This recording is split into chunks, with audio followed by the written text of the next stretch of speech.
Hello and welcome to Runkle of the Bailey. My name is Ian Runkle. I'm a Canadian criminal defense and firearms lawyer. Today I'm going to continue my analysis of Bill C-21, and this is going to be a video that I've poured myself a drink for because I'm going to do something that I don't terribly like to do, which is to defend part of this bill from some of the criticisms I've seen. There are some parts that are getting criticism that I don't think is accurate, and part of providing you guys with accurate information means covering, the bad parts of the bill, which is most of it, but also the neutral parts and even the good parts. So, not my favorite thing to do. I poured myself a drink for this, but let's sort of go in and discuss what's going on. So some people have said, listen, the Liberal Party of Canada wants to disarm us, but at the same time, they're adding in provisions that allow them to just designate whatever government officials they want to be able to carry firearms. So they want to arm up the public service. Now, that's not entirely fair, and I'll sort of explain why. But let's look at the relevant provisions here. So they note Section 117.07 sub 2 of the Act is amended by striking out "or" at the end of paragraph G and by adding the following after paragraph H. So basically what that means is that they're just adding these two new clauses. So I, a person employed by the Bank of Canada or the Royal Canadian Mint, who is responsible for the security of its facilities, or a person employed by any federal agency or body, other than a person employed in the federal public administration, who is responsible for the security of that agency's or body's facilities and is prescribed to be a public officer. So some people have said, well, this lets them prescribe anyone they want to be a public officer. But you see, it's actually fairly narrow. It covers security officials and, in particular, especially security officials for the Bank of Canada or the Royal Canadian Mint. Now, it makes sense to me that you might have the security at the Bank of Canada or the Royal Canadian Mint being armed. That seems to be a place that might call for it.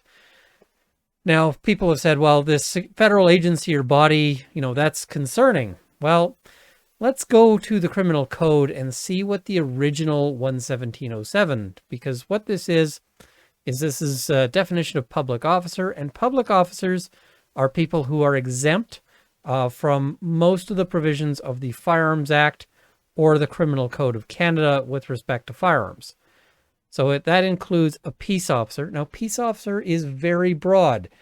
Peace officer includes police, for one, but it also includes mayors. It includes airline pilots while the plane is in flight, although I believe they have other restrictions that prevent them from carrying firearms. It has all sorts of things that are covered under peace officer. Member of the Canadian Forces or the armed forces of a state other than Canada who's attached or seconded to any of the Canadian forces. So the Canadian Army and people who are here from other armies who might be training with the Canadian Forces. An operator of a museum established by the Chief of Defense Staff or a person employed in any such museum. So military museums. Members of the cadets. People training to become a police officer or a peace officer under the control or supervision of a police force or police academy. So police are exempted, but also they exempt people who are training to be police, which makes sense because how are you going to train in the use of these firearms if you're not allowed to touch them? Member of a visiting force within the meaning of Section 2 of the Visiting Forces Act, who is authorized to possess and carry explosives, ammunition, and firearms. So that allows us to invite other military forces here. A person or member of a class of persons employed in the federal public administration or by the government of a province or municipality who is prescribed to be a public officer.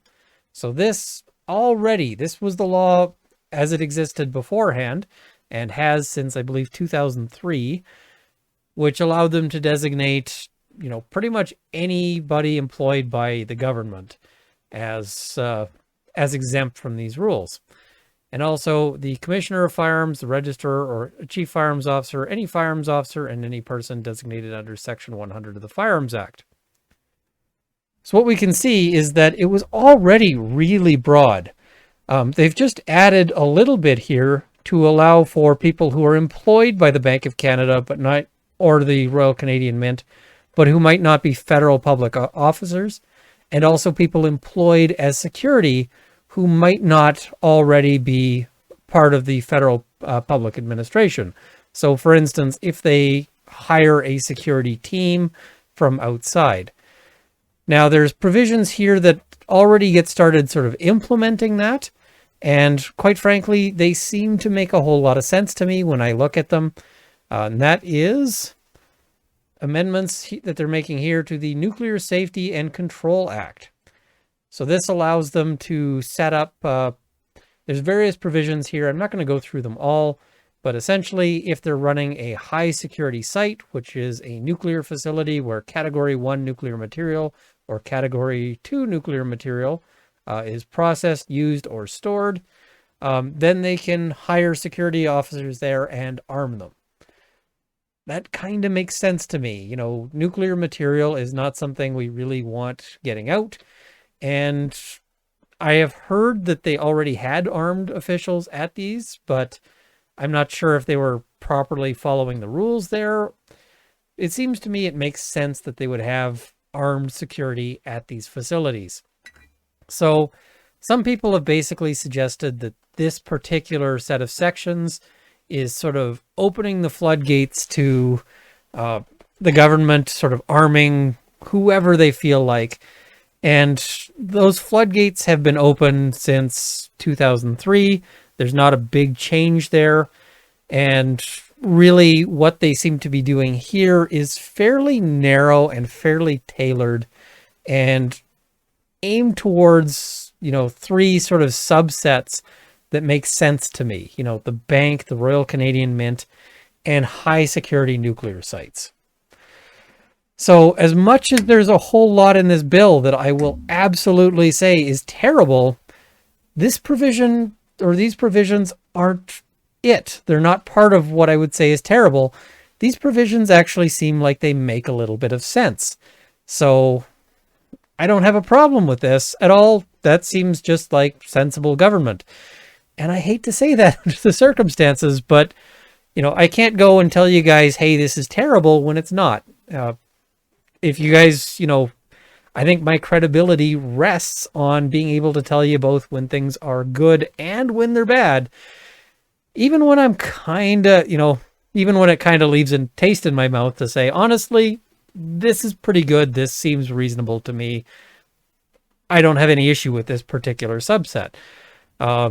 Hopefully I'm not quoted out of context by the media, because I think the bill as a whole is awful.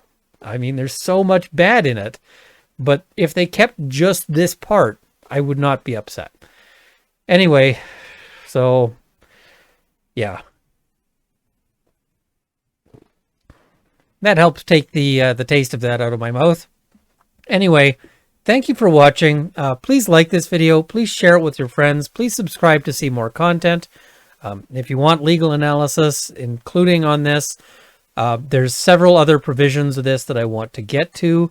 I'm not really sure the order that I'll be going through. There's so many different things here, but I'm probably going to save the municipalities issue for last, just because it's big. There's a lot to it, and honestly, I'm still rereading that section, and every time I do, I keep sort of discovering a new little wrinkle. Some of them are, I think, fairly shocking.